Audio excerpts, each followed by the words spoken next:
ભારતનું અર્થતંત્ર ભારતમાંથી ગરીબીનું ઉન્મૂલન, ગરીબોની સુવિધા વધારવી, ગામડા અને શહેર એનું ઇન્ફ્રાસ્ટ્રક્ચરની વ્યવસ્થા કરવી, સમગ્ર દુનિયામાં ભારતને ઉત્પાદનનું કેન્દ્ર બનાવવું, જુવાનિયાઓ માટે રોજગારની અનેક પ્રકારની વ્યવસ્થાઓ, સિંચાઈની ભૂમિમાં લગભગ 2 ગણો વધારો, અનાજમાં ઉત્પાદનમાં 2 ગણો વધારો, એમએસપી પર ખરીદીમાં 3 ગણો વધારો અને આખી દુનિયામાં ભારતનો જય જયકાર થાય એવી યશ પ્રતિષ્ઠા નરેન્દ્ર મોદીના શાસનમાં મળી છે.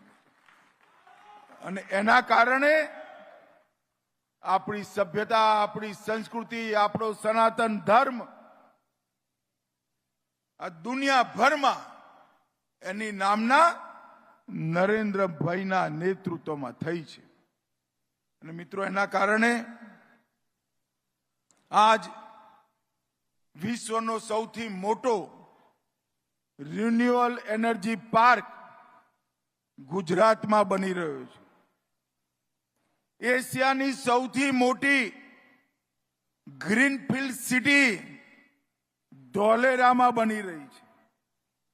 ભારતનો બીજા નંબરનો સૌથી લાંબો એક્સપ્રેસવે સુરત ચેન્નઈ એક્સપ્રેસવે ગુજરાતમાંથી જાય છે.